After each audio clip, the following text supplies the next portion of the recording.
오늘 우리가 함께 나눌 하나님의 말씀은 예레미야 26장 6절입니다. 내가 이 성전을 실로같이 되게 하고 이 성을 세계 모든 민족의 저주거리가 되게 하리라 하셨느니라. 우리 기독교는 말씀의 종교라 말할 수 있습니다. 하나님께서 우리에게 주신 이 말씀으로 계시된 약속을 믿고 살아가는 것이 우리의 신앙이지요. 그런데 이 말씀이 힘을 얻기 위해서는 중요한 것이 있습니다. 바로 듣는 것이죠.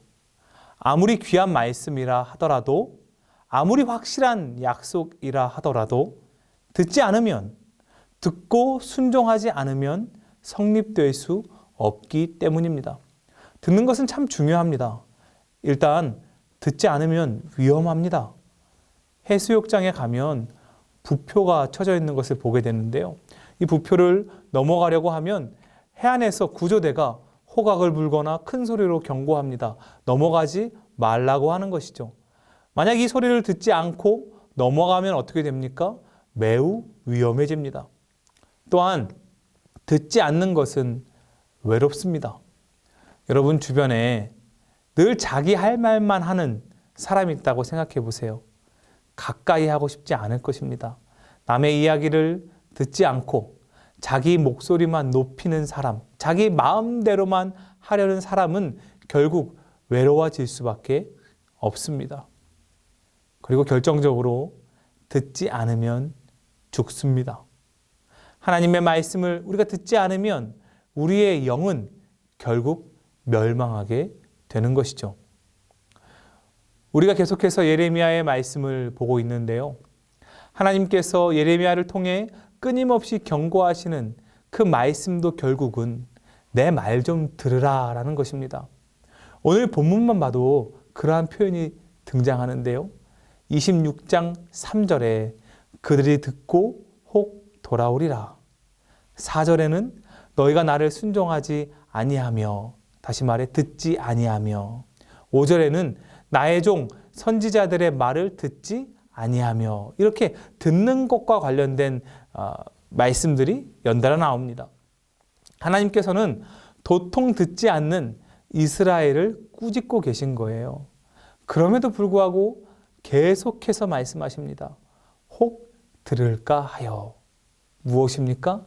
내가 이렇게 기회를 준다. 좀 들어라.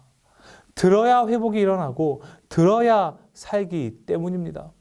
그런데 이스라엘이 어떻습니까? 안 들어요. 결국 하나님께서는 아주 세게 경고하십니다. 이 성전을 실로같이 되게 하겠다. 여러분, 실로가 어디입니까? 이스라엘이 가나안에 정착한 그 초창기에 성소가 있던 장소였습니다. 이때는 엘리가 제사장으로 있었습니다. 사무엘상 1장에서 4장을 보면 재미있습니다.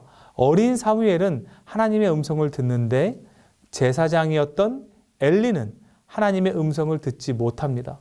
하나님의 음성을 듣지 않았던 엘리는 그 아들들의 타락을 다스리지 못하고 법궤를 임의로 사용하려는 백성들을 제지하지도 못했습니다. 결국 법궤는 블레셋에게 빼앗겨 버렸고 성소였던 실로는 황폐하게 돼버렸죠. 무엇입니까? 아무리 성전이라고 하더라도 하나님의 말씀을 듣지 못하면, 하나님의 말씀에 순종하지 않으면 능력이 될 수 없다는 것입니다. 신앙생활을 몇 년 하고 어떤 봉사를 많이 하고 교회 출석을 잘하고 이런 것은 중요하지요. 하지만 그것이 우리를 살리는 것은 아닙니다. 우리를 살리는 것은 말씀을 듣는 것입니다. 순종하는 것입니다. 신앙 공동체가 중요한 것은 이 말씀을 듣고 순종하는 데 좋은 환경을 주기 때문입니다. 하지만 아무리 교회 생활을 잘하고 신앙생활에 익숙하다 하더라도 말씀을 향한 귀 기울임과 순종이 없으면 생명이 없는 것입니다. 사랑하는 여러분, 하나님의 말씀을 잘 들으시기를 바랍니다. 그 말씀에 순종하시기를 바랍니다.